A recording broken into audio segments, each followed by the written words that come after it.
Hi, welcome back to my channel. My name is Allie and I'm here to talk about all the books I read in November. I also have two here that I read yesterday, December 1st, but like I need them out of my head, so they're going here. But yeah, I read 14 books this month, not including those two from yesterday, which is a lot for me, and I think I have to thank the fact that I've been getting up early to read like guilty pleasures. And by guilty pleasure, I mean, I don't know if it's gonna be good, so I'm taking a little chance. But the problem is that I get addicted to those stories and then I read them for the rest of the day instead of like the books I had planned. So yeah, no regrets except maybe a couple. I think my average rating was a little lower this month than the last few months, but I still got a 5-star. We'll see it. Also, my personal goal for November was to not drink any Monster energy drinks, and I did it. I wasn't even really tempted, but I did buy one yesterday, so we're gonna have my first in 31 days. And I think this is a new one. It's called Ultra Wild Passion. And in case I didn't like it, I got my number one. This is my baby. Fast forward to the books if you don't care, but let's check this out. Oh, I did just brush my teeth. That might change things. Pinkies up. Cheers. Oh, it kind of tastes like hand soap, but it also kind of tastes like this Trident gum that I was obsessed with, specifically chewing after band practice to like get the brassy taste out of my mouth. Oh, it's not bad. With the Sprite, I could like this. It's very like, I'll see you later, babe. I started my month out strong and I finished Bury Our Bones in the Midnight Soil. Yeah, this was great. I think I'm officially giving it 4.5. The first half of this book though, like tattoo it on my body. I think I said this 20 times in the vlog that I read it, but it's rich. It's got so much atmosphere. The setting is done so well. Like constantly scenes just being painted in my brain. I could vividly imagine every single thing and every single place we were. And I think specifically the character that we followed mostly in this first half, she was a diva. She was sassy. She was that bitch. She's everything I want to see in a vampire. So this story follows 3 women over 3 different times and 3 different places, many different places, and we learn all about them. And goddamn, this synopsis gives you absolutely nothing. Like I feel like I can't say a goddamn thing. But we have Maria, Charlotte, and Alice, I can tell you that. But there's vampires, there's a lot of lore, and I liked how the author wove it in, and also I feel like there were some original concepts in here. Although what the fuck do I know? We've been talking about vampires for centuries. And there were even some side characters that I fell absolutely in love with, which I was not expecting. I feel bad. I really, I don't want to spoil this for anyone. It's about vampires. Use your imagination. Sorry. Why am I getting mad at you? Oh, I can say that I remember being surprised that there were some plot twists in here. Not like crazy ones, but individually within the stories. The author went in a few directions that I definitely was not expecting, even in just small scenes. The second half, I feel like the pacing was so different. The first half, it was like slow. We were being like spoon-fed like a baby. And the second one, someone like grabbed my hand and was like flinging me around town. That was the kind of feeling, and I didn't like it as much. But I did like how it ended. I just wish we had a little bit more.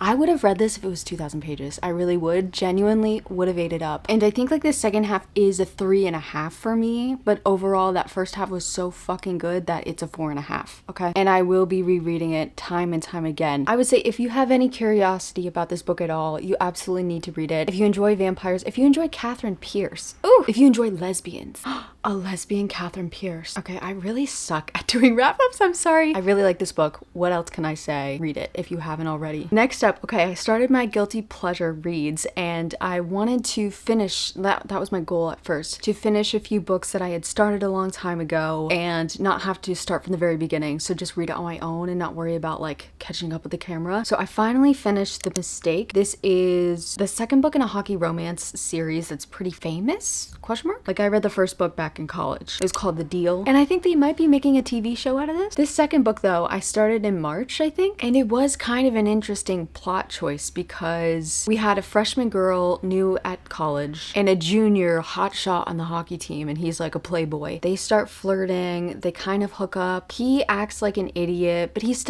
like a good character. She flips out and they don't talk for the entire summer. He like begs for her back and she's like, yeah, no, fuck off. And then there's a time jump to when it's the next year in school. You see how they've changed over the summer and then they try dating again. So it's kind of like a second chance, but you get to see the first chance and it wasn't like that much of a chance. So I don't know. I found this structure very interesting for all of the romances that I read. I feel like I don't see that kind of timeline. I will say this author, her main characters, usually the girls, they're always saying questionable shit. And it's just like too much of a coincidence that they're all saying some of this shit that I'm just like, I just don't know. But I'm gonna keep reading them because why not? So for example, there was a scene in here, I really like this main character more than the one in the first one, but her friend, who's kind of a friend of me, she was a total bitch to her. And like I get her taking space away from her, totally get that. But her friend one night is in trouble, like real capital T trouble, and she calls her friend for help, like crying, needing actual like emergency help. Our girl runs to her rescue, which thank you Jesus, but afterwards, at least she doesn't say these things out loud, but in her mind she's like, I shouldn't be the one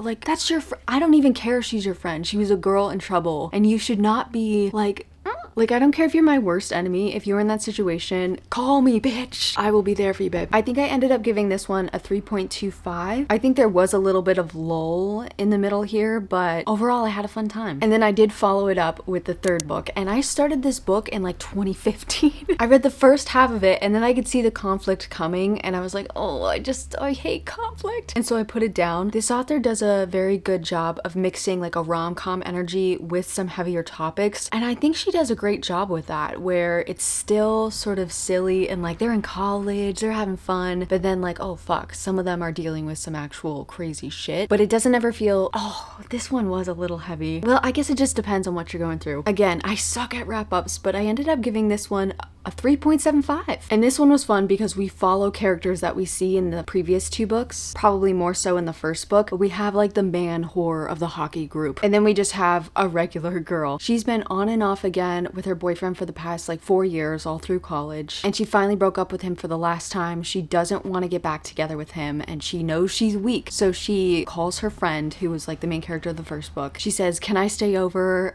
I know this dude's gonna come by and he's gonna talk me back into getting together. But her friend, this couple, they are out of town, and her boyfriend is like, stay at my hockey frat house. It's not actually a frat house, but it's like an apartment where all the hockey bros live. She ends up going, and the playboy is there. They have a drunken hookup. It was kind of interesting because we got no details. It was like a closed door situation, but the rest of the book is not closed doors, don't worry. And so it turns into a friends with benefits to lovers story, which is probably my favorite trope in romance. But there was a huge plot twist in here, and it was crazy because it was after the point that I stopped reading 10 years ago. Was not expecting it at all, and it was actually so fucking sad. And again, this author is taking directions in different ways, and again, I don't know if I would ever act like the main characters in these books or react the same way, but it was a good read. Then I went 9 days without finishing a book. I started a few other books, I DNF'd a few, and then came my 24-hour reading vlog. This was so successful. I'm telling you, this vlog changed my DNA, I think. I think a flip was switched, and ever since I have just been binge reading almost every single day. And when I can't read because I have like editing or whatever to do, I'm just drooling, wanting to read so bad. The addiction is alive and well. Cheers. Ding. I started off finishing The Merge, and I think in the video I gave it 4.5, but I think upon reflection I am gonna bump it down to 4.25 just because it hasn't lived like a pulse in my brain since I read it. I almost instantly was able to move on, but it was a phenomenal book. There are really so few flaws in that book. I think it's a solid read. It's sort of sci-fi, but it's like literary sci-fi, so don't expect too much. But it's set in the future. There's climate shit. There's corruption left, right, and center. I sound like I'm talking about today, but it's to the nth degree. And there's this thing called the merge where two consciences, did I say that right? Go into one body, and the people who do this get a tax break. They get all of these benefits that other normal single conscience people are not able to get, or at least like unless they're filthy fucking rich. Our main characters, we follow a mother and a daughter. The mother has Alzheimer's and the daughter loves her mom, and they are a part of a group that are doing sort of this merge experience with people who have like uncurable diseases. We're following them as they're training to go through this merge, and we also get to meet the other people in these groups. I think there's like 3 other duos. I did like that group dynamic. There was a tiny bit of found family, but it doesn't go like really into that. And I think this is such a story of like slow building tension, and you're like, what the fuck is going on? But it's not thrilling. It's not a thriller. I don't know how to describe that without teasing you like a thrilling time. I did find it a little thrilling though. You get a lot of history with this mother and daughter, them growing up, their stories, talking about her dad slash husband, all the relationships they're in, their friends, boyfriend. It's that kind of book where we're getting a lot of memory. And because the mother is dealing with Alzheimer's, we're also talking about her struggling with memory. So that's a huge part of the book. The ending, like, again, not thrilling, but the way that, I can't really say. I like what the author did on the last page. That's all I'll say. I like it, and I also... Then I read The Wolf King. I give this 4 stars. It's definitely my favorite of like the unhinged romances I read this month. It's in historical times, which is fun. We're following a princess. Her dad sucks. She is betrothed to an absolute monster of a man who likes to torture werewolves. And not even like as they're in wolf form, because it's not the full moon all the time. Newsflash. But when they're in their human form, he makes them like fight in the pits. And so that's where we open up our story. And our girlie makes eye contact with the alpha, who's ready to fight this little kid practically. She kind of stops them. And then that night she goes to the kennels where they're kept, yikes, to try to help this injured kid. And she talks a little bit with the alpha dude. There's some banter, some back and forth. And then he kidnaps her. But she's sort of complicit in this. He gives her a choice. He's like, you can stay here or you can go. And she's just like, okay, let's go. Because she really does not want to marry that dipshit. They go on horseback to the werewolf castle. There's a few of them. It's all a little political. Except it's dangerous for our girlie because the werewolves don't like humans because they're like horrible to werewolves. Fair enough. So it's her falling in love with this werewolf alpha, trying not to get killed by creepy werewolf men because the men are creepy if they're humans or werewolves. You just can't run away from it. I was a little frustrated, but so was the main character about how helpless she was. She had to often be like carried, and this was so many of the other unhinged romances that I'm going to talk about had this exact thing to the nth degree. I think that's like the second time I've said the nth degree. What's with me? I must have heard that in a TV show or something. And so looking back, yes, I was frustrated, but at least the author recognized it. The characters talked about it. It was something that they had to deal with in the end of this book and also in the next book, which I, yes, did pick up. I finished this a few days later, but we're already talking about it. Obviously, I'm not going to give you too many details because it does follow the same characters and we are in a timeline situation. You can't like read the second book before the first. But there was some good stuff in this. I was so excited to read this one because I knew there was a huge shift coming, something that I love to read in romances. But the author fucking teased us. The things that she teased were so good. But honestly, I think this book is a bit of a filler. Like it's I don't think fillers are necessary. Authors, you don't have to write a trilogy. You can write a duology. I cannot wait for the third book. I'm waiting, and I got spoiled this time because both first and second book were available to me instantly. I don't know when the third book's coming out. Actually, let me see if there's a release date. Everything that I wanted in the second book, I did get some of what I wanted. Like little bits and teases of it. Not enough. I'm gonna get everything I wanted in the third book, I'm so sure. And the plot picked up in the second book. There was a lot of info dumping like the first 80 pages because they weren't really telling us too much about the world building in the first book. I think that was just primarily, here's a fun time. But the action in the second book was really good. Like the ending, like the last quarter of The Night Prince was pretty fucking good. Things got very interesting. I don't know what the author's planning for certain things, but the first half, a little slow and like, stop teasing us. Come on. Definitely still worth it. It doesn't even have like the third book information. Fuck, it's gonna be like 3 years, isn't it? I could be dead, author. I could be dead in 3 years. Why did I say that? One of my other highly rated books that I read this month is The Martian. This was so good. I'm giving it 4.5. A part of me wants to give it a 4.75, but I think I am letting myself forget how much fucking detail there was in here. Unnecessary detail. Just talking about measurements and mostly measurements. Most of this was treated sort of as a diary by this dude who is abandoned on the planet Mars. So I understand why he's problem solving, but then there were a lot of times where he was like, oh, this is a problem I had and I fixed it. Here's how I did it. literally saying, I bet you want to know how I fixed it. It's like, no, Mark, I really don't. You can just tell me you fixed it. I'll be happy for you. Or give me like a dumbed down version. And that's the thing. I think I just have these opinions because I'm dumb. But even with all of that yes, continued throughout the entire fucking book, this was so good. And I think Mark just really stole the show. His character was not what I was expecting in this situation. This is a extreme isolation story. So he went to Mars with a group of people. I think it was like 4 others. They were on Mars. They had to leave in a hurry because there was a giant storm. And as he was running to the ship, this thing, question mark, I don't know what it was, hit him and pierced his suit. He got blown back and he was like unconscious. Here's a picture of what Mark looked like in the moment.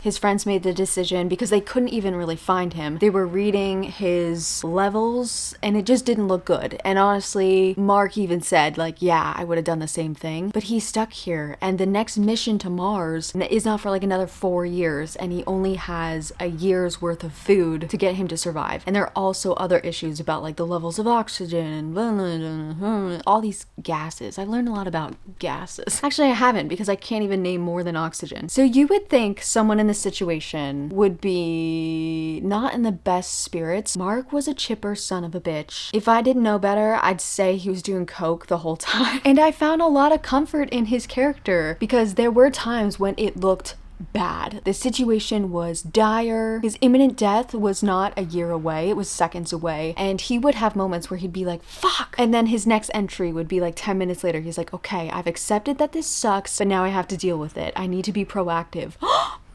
Like, I would trust this man with my life. And he was just a ball of sunshine from beginning to end. I just really, really loved Mark. And I like also what Andy Weir did with the rest of the story because it's nuts. It is nuts.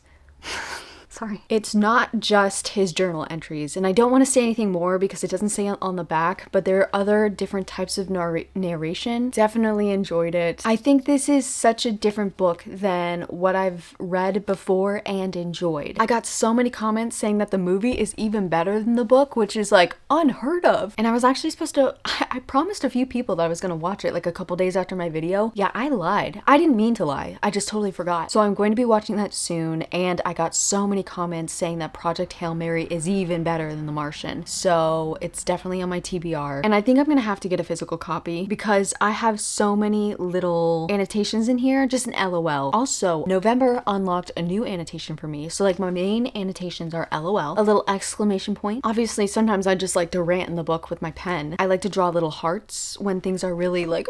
A new thing I unlocked in November is like when someone does something questionable, or if the writing is questionable, or someone says something like, excuse me? I'll just write, We didn't see too many ums in here, but a few of the other books, is right. Now, if you read this and the first couple chapters, you're like, fuck that, because there's so much talk about science shit, and not like it's hard to understand, although sometimes it was hard to visualize. It's just like I have no interest in listening to this man just talk numbers over and over and over again. Just read. Just keep reading. Read the whole thing. Don't worry if it sticks to you or not. The things that will stick were meant to stick, and the things that weren't probably should have been edited out.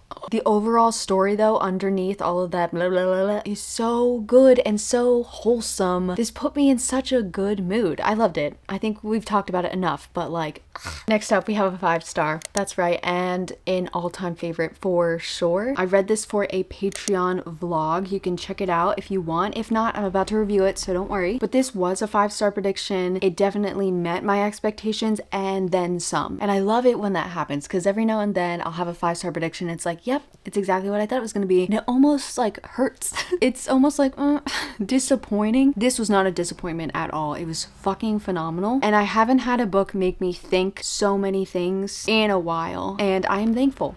I'm gonna read the back of this book because there is a huge shift in here and I don't know what I can say, okay? Deep underground, 39 women live imprisoned in a cage. Locked in a cage. Do you remember that? I'm sorry, this isn't funny. I forget what season of Vampire Diaries it is in, but when we meet Enzo, he's like locked in a cage, and in the background, the song Locked in a Cage. I'm probably gonna get copyright for that. Anyway, 39 women live imprisoned in a cage.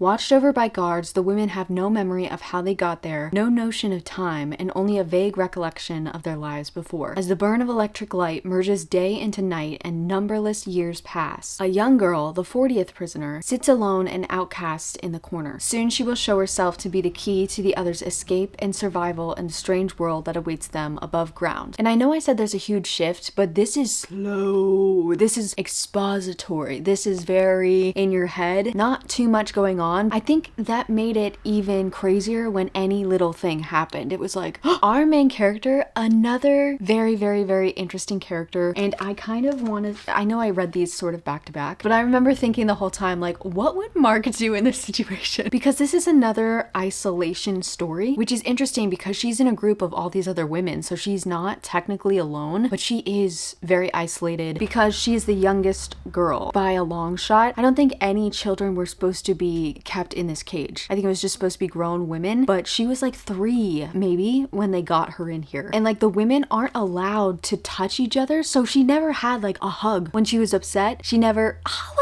if they went against these rules of like touching or, you know, hurting themselves, the guards had like whips, and they were so trained with these whips that it would like whip right next to your head. Scary shit. I find it so interesting reading about captivity, which is a weird thing to say, but seeing how these women and our main character sort of made a normal for them as much as they could. Their little routines. I don't know why I find that so fascinating. But yes, our girl does indeed sort of break the mold. She's very, very smart, and for someone who hasn't been educated, she has just such a supreme thirst for information. She's so curious, and I loved reading that about her. Oftentimes the women wouldn't tell her things about the real life. Like, she didn't know anything about men. She didn't know what sex was. They were always like giggling about it in the corners. So I'd be doing the same thing. And she'd always ask, and they'd be like, you don't need to know because you'll never experience it. So like, what's the point in telling you? And our character's like, it doesn't matter. I want to know. So I think this had a lot to say about information, about knowledge, and whether or not experience is necessary in order to get satisfaction from knowledge.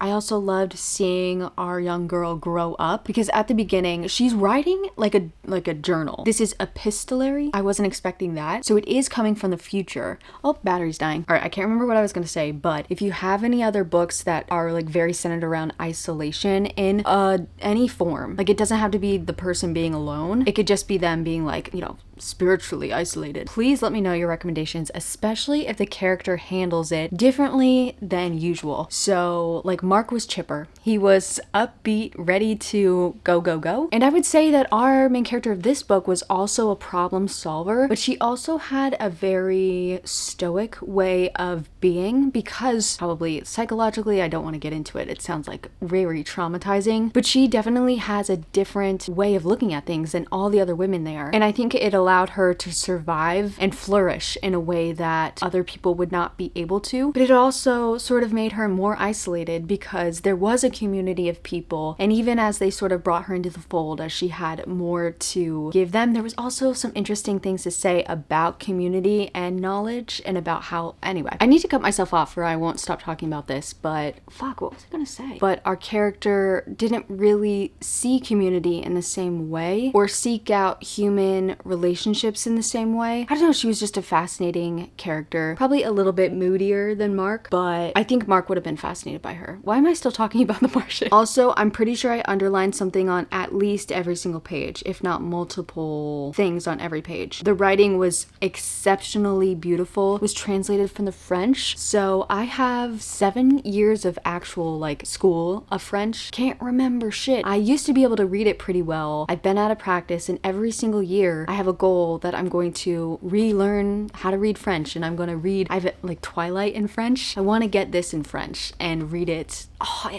I just can't imagine how beautiful it would be. Although I might have to do Twilight first because there's probably some more complicated structure and words in this book. But anyway, have I made a point? This is phenomenal. You need to read it. It is slow paced, and if you're looking for plot, there is some, but it's mostly like philosophical. It's a very philosophical book. Also made me laugh a lot in the beginning because our main character is talking about when she was a child and like all the things she didn't know. There was a sort of humor in that, and it reminded me a little bit of the humor that was in Beautyland when our main character was a small child / small alien. Anyway, loved it. Next up, I read Paladin's Grace. Last month I read Sword Heart. I definitely like Paladin's Grace more. I found the mystery or like the plot more intriguing. Again, like I don't really care too much. This almost felt like historical romance. It didn't even feel fantasy, even though we're in the the same world as Swordheart, which was definitely fantasy. But we're following this sort of knight. He's a paladin. I completely forget his name, but the girl's name is Grace, and I know that because it's in the title of the book. She is a perfumer, so she makes perfume. She's like a chemist. And it was interesting because I read last month as well, God, I can't remember the name, this beautiful cover, and this character was a poisoner. She studied antidotes, and I felt like there were some similar conversations because poison was kind of in this book. Anyway, the two bump into each other, and they had to sort of pretend that they're making out for these other horrible soldiers that walk by, and that's sort of their little meet cute. They go their separate ways, and our girl Grace is tasked with making a perfume for the king, and the paladin and Grace is paladin. Wait,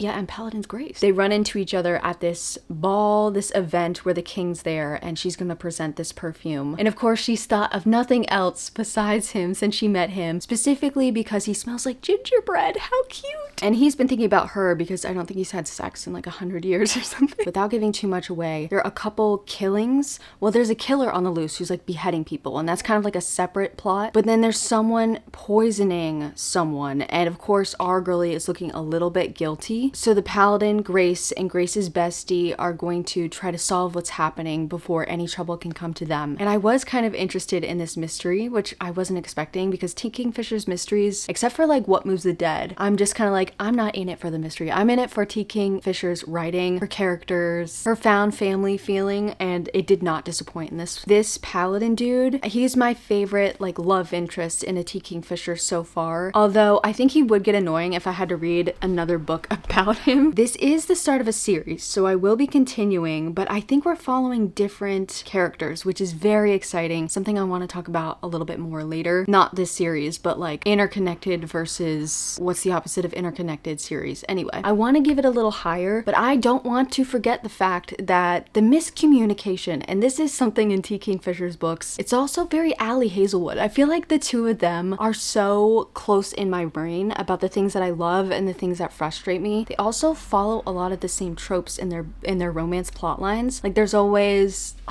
the characters are always like, oh, I just know he doesn't like me. I just know she doesn't like me. When they literally have like a boner, like looking at them. And we also learn that paladins, they have this great like guilt inside of them, and that would get exhausting. This man is just like, you don't deserve me. It's like, dude, just kiss her. Like, what is the problem? But there was one huge miscommunication in here that just, it irritated me. And I was listening to the audiobooks exclusively. I just had to keep listening and get past it. But it made me want to throw something because like, just open your mouths and talk. Like literally, what are you doing? I will be continuing in the series, but probably not this month. I'll wait till next year. I feel like I'm going to, especially in the beginning of the year, be like motivated to complete goals and read more series and blah, blah, blah. So we'll save this for January, February energy. Let me know if you've read the series though, like the whole thing. Is there a favorite book of yours? Because that could get me to read it sooner. I'm nothing if not a sheep. Then I read Parable of the Sower. Sweet dear God. This was my buddy read on Patreon, so I do have a full spoiler vlog, but I'll give you all my opinions right here. I am giving this a 3.75. This is about a young girl named Laura. She has just turned 15, which is crazy. And the book starts off in 2024, but this was written in like 1993.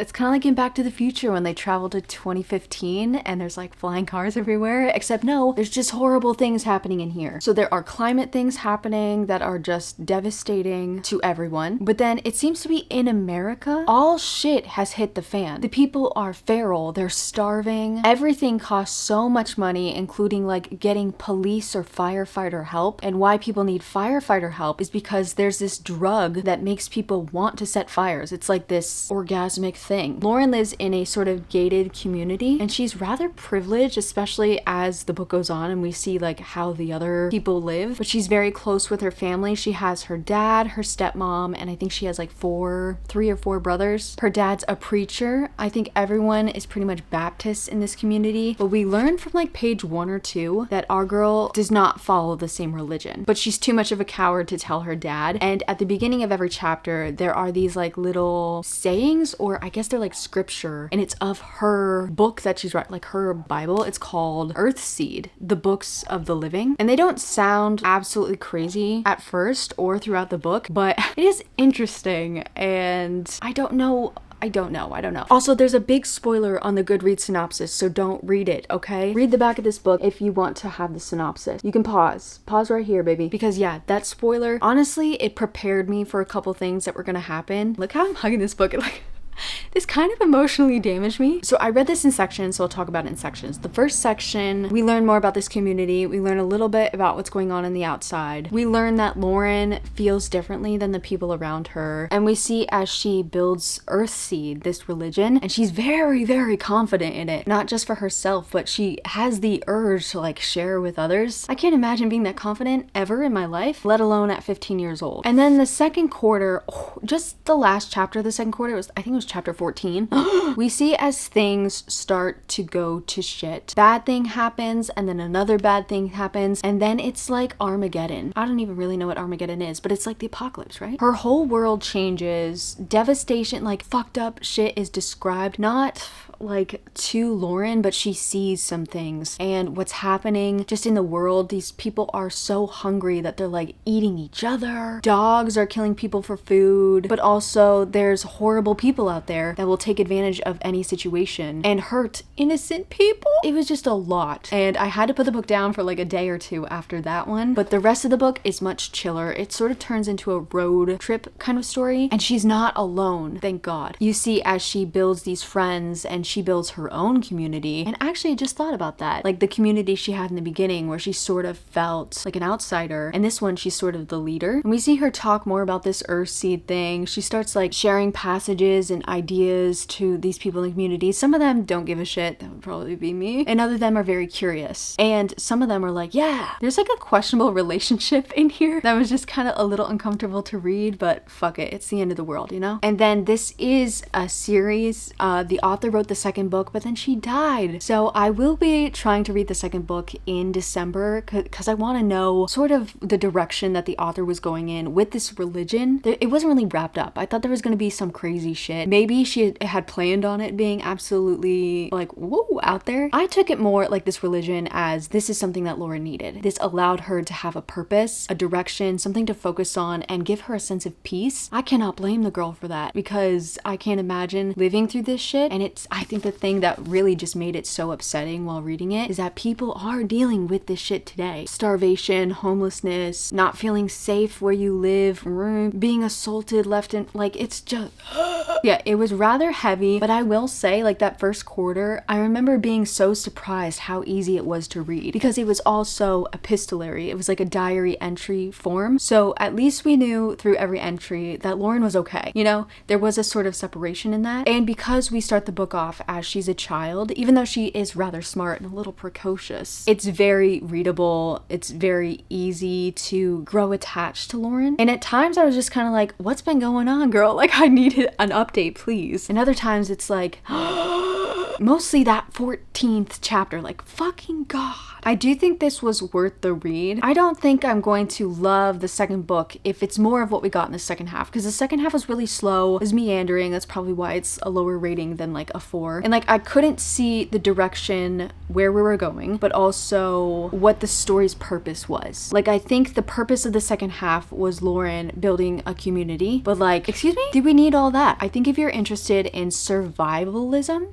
is that an ism? You're reading about survivalists, then this would be an interesting book to read. And also a coming of age, like come on. I definitely think it was worth my time, but like, oh, it was a little heavy, not gonna lie. I don't want you to think that's why I'm rating it lower though. Sorry, I'm being defensive. I just think this could have used a little bit more structure, specifically in the second half of the book. Okay, next up, I reread Kiss of the Basilisk so that I could prepare myself for Between Two Kings, which is the sequel.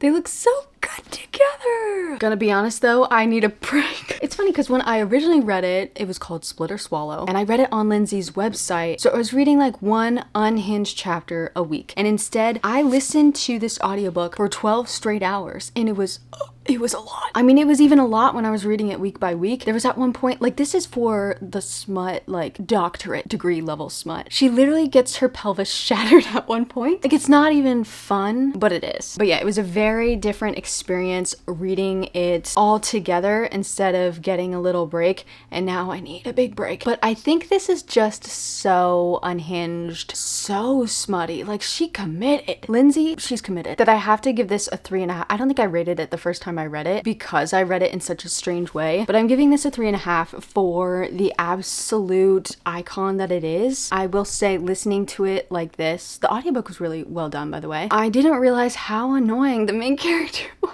Her name is Tem, and I really like her at first. She is the daughter of a chicken owner. They like sell chickens. It's historical. It's also fantasy. So they live in this world where there is a kingdom, and every time the prince comes of a certain age, all of the women of the same age in the village have to be they had to be trained by basilisks, snakes, how to have sex so that they can please the king. And then there's like a bachelor type situation where he has to like date all the women and sort of give them a rose, and not literally, but like that's the bachelor equivalent. Gets rid of one until they get to like the top 3, and then they come live in the castle. It's that kind of dating show feeling. So we open up as Tem is about to go to the caves to meet her basilisk for the first time. They get several weeks of training before they meet the prince, and it gets hot and heavy pretty quick. She ends up falling in love with her snake man, and she doesn't have sex with the snake. He's a snake man. So if he turns into a snake in front of a human, they turn into stone. It's sort of like a Medusa situation if they make eye contact. So she's doing it with a dude, but like he's a snake. And then she meets the prince, and she is trying to get him to fall for her so that she can get higher up in this competition, because not only like she doesn't think she's gonna win. She doesn't really care to win. She's not expecting to be the next queen of this kingdom. But the higher up you go, the better your like marriage proposals will be. And she's trying to make a good match for like her mom so she can take care of her mother, have a good life, etc., etc. Good business girl. I don't want to give too much away. Let me just read the last part of the synopsis. I don't think I've ever read this part.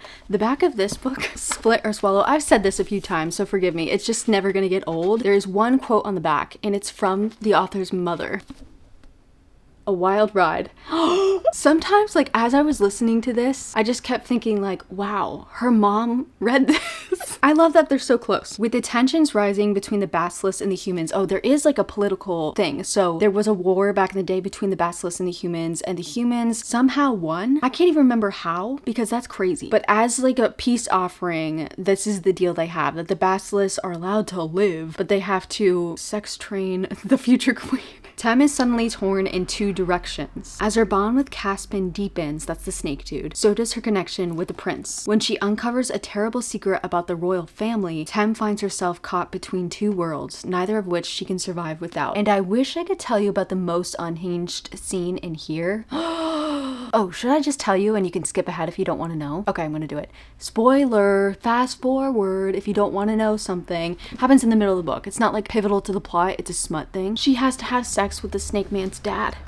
In front of him and every one of the serpents, or the basilisks. Yeah. And then she has to bang the basilisk in front of his dad and all of the people. Yeah. I was not expecting that. I think that might be the most shocking thing in this book. And I have no idea how I'm gonna handle the next book. I wonder if it is gonna feel different, because Lindsay wrote the second book knowing that it was going to be a book. It wasn't gonna be like weekly updates. So I wonder if the structure style would be different, because in this one, every single chapter has like a sex scene. It has a sort of up and down, which when you're listening to it all at once, I just want to smack these characters because they're having these emotional things like every single fucking chapter. It's like, bitch, just calm down for a second. Sorry, that was rude. So I would love to say that I'm getting to this in December, but I don't know. Tem had never been fucked against a tree before. That's the first sentence of chapter 1. All right, wait, who's doing it? Okay. Yep.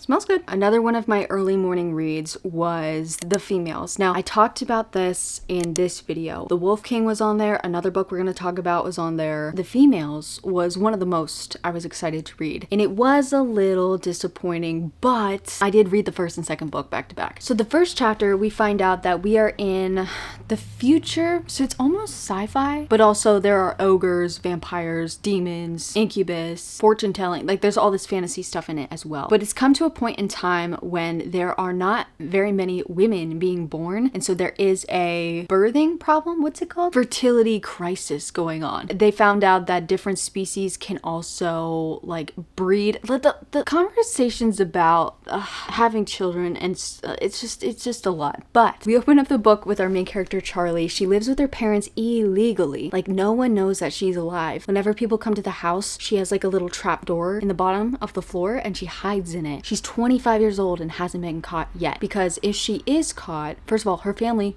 dead, murdered for keeping a female. Also, the fact that they keep calling them females is just like icky, but it's supposed to be icky. But also, if Charlie is caught, she will be sent to like breed. It's like a Handmaid's Tale kind of situation. In chapter 2, she does get caught and she is taken to this facility. There's sort of a time jump, and there's going to be an auction, and she's going to be auctioned off like a fucking cow, and she is purchased by 3 demons. I know this is serious and like a fucked up situation, and I was really fascinated about the sort of situation the society has come to, and I was interested to see all these different fantasy creatures, but also like I was in it for the reverse harem and the polyamorous shit, okay? I'm not gonna lie, and I did get mostly that. So the 3 demons who get her, one is a wrath demon. I think that just means he has anger issues. The second is a fate, so he can see the future. He's like a fate, like a mythological kind of creature person. And then the third is an incubus. An incubus? A sex demon. She was purchased to please him because he needs to feed, except they are somewhat good captors. It's just a weird situation to talk about on the internet, but also like it was fun, okay? Because they were somewhat nice to her, but at the same time, you just never forget that they bought her and they're like technically keeping her captive. And it talks about that more in the second book. The first book is mostly just like her getting homey in this house and learning more about these dudes and getting closer to them. And I was disappointed because there was no plot. I thought we were going to get huge discussions about gender in these different fantasy realms, about consent in captivity, if that's even a thing. It's not. I thought we would go to different realms, learn more about. I didn't get that in the first book, but again, it was fun. I did get more of it in the second book, but I also didn't like the second book as much. This was called Her Males, so the female, her males. The thing I liked about this book, what am I rating these? I gave the female 3 stars, maybe I don't know, because there's just things I like and like, okay. Her males, I think, did a few things better than the female, but also a few things worse, and I'm starting to get irritated by the characters. And this is what I'm saying. I think I need to, I was gonna say I'm gonna stop reading unhinged romance series if we follow the same characters, but like The Wolf King, I'm gonna continue reading that even if we stick with these main characters, because it's a good book. But like this one, no. I needed this wrapped up book 1. I needed the story to resolve. I needed like, and they had time to do all the things in the second book if they had fit it into the first book. We do see more of the creatures. We see more of the realms. Charlie finally gives a fuck about other women, and it's just so icky because the women that she meets, she only meets like 1 or 2 women in the first book. She's just immediately they're enemies, like immediately, and it's just so like in this book, really, you're gonna make the females hate each other and bicker about men? Like, that felt grosser than anything else that was going on. Because I kind of went into this thinking that the author was going to make our girl a badass and a voice for the women, and I didn't get that in the first book. The second book, she really tries to incorporate that more, but then her back and forth, I will be reading. No, I don't know. So there are 5 books in the series. The third one follows the same fucking cup. I think I'm done with them. No. Allie, don't do it. The 4th and the 5th book each follow different characters. I think the author kind of realized she needed to move on here. So maybe I'll just jump to them. I think I'm frustrated enough to just completely be like, okay, that was a time. I had fun. Okay, I did. I was frustrated by the end. Then I read Futility. Oh my god. I read this for the Literally Dead Book Club, and the live show is available if you want to go watch it. I will put the link down below. And speaking of a fun time, Jesus Christ, this was so unhinged in a horror kind of way. I think the characters were just making decisions left and right that I couldn't see coming because they were just, there was no logic. They were kind of just acting in the moment impulsively and for selfish, vain reasons that it made it such a fun book for me to read. Every single one of these characters sucks except like one of them, and we don't see him too much. But it was a train wreck I could not peel my eyes away from. So we're following primarily two women, Chia and Claire. This is set in Nigeria. Chia runs a restaurant there, and what can I say? She's renowned among the male clientele for her captivating beauty and delicious hot pepper soup.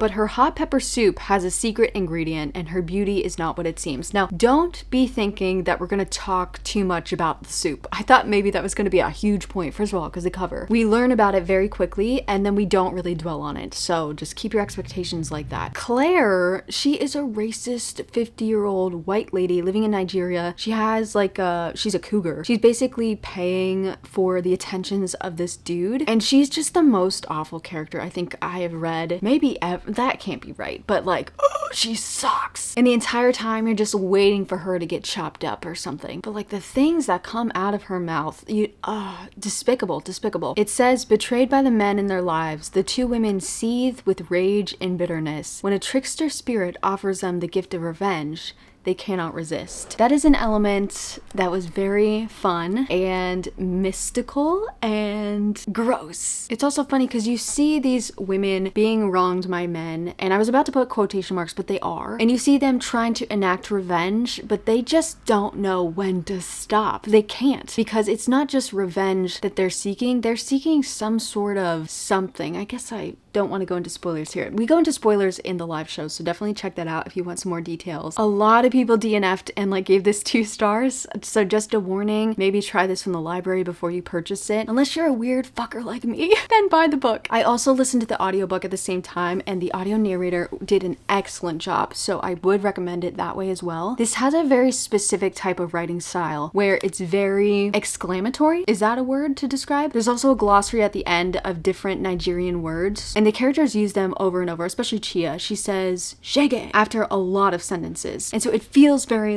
vibrant in the tone, but also they're talking about some crazy shit. So it's not just specific words that they exclaim. It's an example is page 1. Che, this crazy man. Didn't you tell me that your penis is as long as a snake, eh? Look, am I not standing naked before you? This is me, Bambino chick. Oh, I wish we had talked about that in the live show. I love that she called herself that. So tell me, why are you now insulting me with this useless dwarf penis, eh? Shege. So there's a lot of exclaiming. There's a lot of, I guess you could say, crude. Yeah, I mean, she's talking about penises all the time. There's talks about farts. Just anything that runs through these women's minds, they're being said out loud just because of their personality. Claire, because she's an absolute piece of shit. So we do get each of their point of views, and it was kind of fun, knowing that they were going to meet at some point, and the sort of anticipation of that meeting kind of getting closer and closer. And at one point, Claire's boyfriend says that he knows a restaurant, and it's yes, it's happening. Yeah, I give this a 4.25 just because I couldn't set it down. I read it in one sitting. It was I could never expect what was going to happen. A few wild things happen in here. I didn't like any of the characters one bit. Didn't stop me from loving the book. I was just so interested to see what would happen. I think this would make an excellent movie. It'd be the kind of thing I wouldn't be able to turn off. I'd just be a disgust interest in my face. And if you want to know more, check out the live show. And then yesterday, December 1st, I read 2 books that I really shouldn't have. I woke up in the morning. I had a plan to read 2 other books that were on my November TBR. I was let me just get them all done today. Like I said, I've been in the mood to binge. And binge I did, but I read these 2 books instead. Find Me and Save Me. Fuck me. Regret me. I'm exaggerating a little because will I read the 3rd book? Probably. This was another one that I featured in that TikTok unhinged romance video. It was one that I was really interested in. The first chapter was pretty good. We find out that our main character, what is her name? I just read this yesterday. Shiloh. She has just moved to Arizona. She's 18, but she's a senior in high school. And we find out she's there with her uncle because her entire family, her mom, dad, and sister, twin sister, were butchered right in front of her by her stalker. This dude named Mr. X, who was her English teacher. And this is almost nostalgic because lately we've been having all these stalker romances where the stalker is the love interest. This is not the case. This guy is an absolute sicko. I think that's the thing that's been driving me to continue the book because I want to see him caught. I want to see him killed and tortured for the torture that this author has put me through. But she is just baiting me and I'm pissed off. But I feel I have to see it towards the end. I don't know if I have the patience. The romance part is that next door to Shiloh, she has 4 hot neighbors. They're all brothers, and she's gonna fuck them all. So yeah, I'd say if you like Credence, maybe try this one out. The thing that was annoying, first of all, this main character, book 2, I feel like I'm talking about these as one because I read them so close together. There is actually a bind up, I believe, of the first 4 books all together, and that makes more sense to me. Okay, my camera overheated. I talk way too much in these, but I think the thing that pissed me off the most in here was that initially it was exciting because our character Shiloh didn't know these boys, and so her getting introduced to them was like, that's the best part. But as soon as she got really close, wink wink, with one of them, it was like a domino, like a, by which I mean the author didn't put any work into getting the characters to know more about each other. It was almost like this was a fantasy. It would have been better and that they were mates, so there was no question. It was like that there was no reason or logic for them attaching themselves as a group to this girl so thoroughly in such a short amount of time, unless they were like werewolf mates, which maybe it's just because I'm in a werewolf era right now. But the author just skipping past relationship building or giving a few of these guys personalities really pissed me off. And I am rather picky, not even in like a reverse harem like this, but just in general, when an author has all the characters together, like they're at school, at work, out in the grocery store, whatever, and they're all there, except you can't tell through the writing. Like she only talks to like one of them, but there's no descriptions of the others being around them. And so when this author focused on one of the characters, even if all of them were present in the scene, she could not juggle all of this, okay? And Shiloh, she could juggle, but the author could not. She does know how to make a juicy last chapter though, which made me read the book too, and that's when Shiloh started pissing me off and I started getting exhaustion. It kind of did feel a similar exhaustion to Kiss the Basilisk, because every single chapter, Shiloh, she's gone through a lot. Like she is thoroughly traumatized. She is trying to heal, and I really did like that aspect because she has like crippling PTSD, and they talk a lot about insomnia because she's like avoiding having nightmares, which is something that I literally have dealt with. It was interesting reading that from a character, but even in chapters where she is not dealing with that per se, or at least like that's not part of the chapter, this bitch refuses to be satisfied. Oh, that was a weird thing to say. Like she's constantly turning into a victim. And it's not like, I feel like I shouldn't say that, but also that's what it felt like. And it wasn't because she was an actual victim of something horrible happening. That is not what I'm talking about. It's just the fact that like, oh, she'll trip and she'll hit her head, and now she has to be carried by these 4 boys. She's continuously helpless, even though we find out chapter 1 of the first book and all throughout the series that she's a strong girl. She knows jujitsu. She's like a brown belt. She can absolutely handle herself, but she's constantly being babied by these men, and it got kind of annoying to me personally. I could see that some people want to read that in their romance more than others, so it's not like I think it was a bad choice. It's just something that I get easily frustrated with. The only like bad thing about this book is that the author didn't put enough work into building these characters as separate people. And this was another one like the females, where the main character had a problem with other women. Every single woman she encountered, except for one who just happened to be like a safe character, meaning it was her boyfriend's friend's girlfriend. They were all enemy number 1. Meanwhile, she has like literal rapists and killers who are men coming after her, but she's beefing with all the women in town. I just am so sick of that. I think this was written a little bit ago, maybe like 2011, and thankfully we're not seeing more of that. And especially as the series goes on that was like written during that time and has gone on, you see how the author is kind of like, oh, we can do more than that. I'm hoping for that, but I just don't know. I want to see the main killer dude captured. I am like, it is a little scary. If you are the kind of person who doesn't like reading or watching home invasion things, this might be one to skip. It is a little bit like I'm watching a CSI episode, but it does make it fun. It kind of gives me that mafia edge, but the majority of the story is just her and these dudes, which I'm not even satisfied when they get together or have like a romantic scene, because it's just like stick figures just being in like a picture going meh, meh. It doesn't make sense why they care about each other. They don't know each other very well. It hasn't been very long. Like within a week, these 4 men who are notoriously like avoidant have made this girl their world, which sounds fun. Like it sounds fun to read, but it just like, I can't forget the logic. It just won't let me have fun with it. So I'm sorry, but I probably will try try. I don't know. I have a deal with me. I can read this as my like early morning whatever read, but I can't read more than the allotted time. So I've been giving myself like 45 minutes in the morning for these books that I want to read, like that I don't have to worry about vlogging. My problem is that I end up binging it the whole rest of the day. So if I'm gonna read this third book, I can only read it 45-minute increments in the morning. Anyway, those are all the books I read. I wonder what my average rating is. Editing Alley, I know you're kind of busy right now, but like please help me out. Again, I think it's a little lower than usual, but I had such a good month. My energy was so high. I wonder if it's because I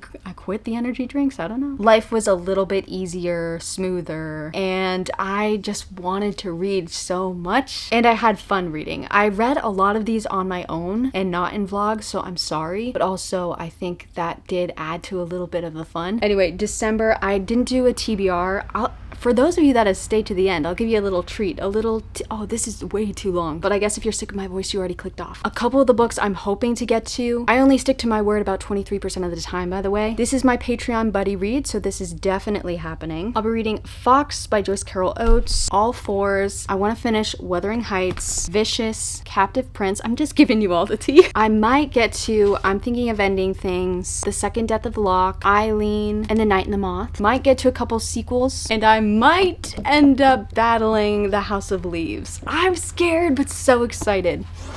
That was a lot of books that I think I'm gonna read. I'll probably end up reading about half of them, but let me know what's on your TBR for December. Let me know what your least and favorite book of November were, and I should probably shut up. I'll see you later. Goodbye!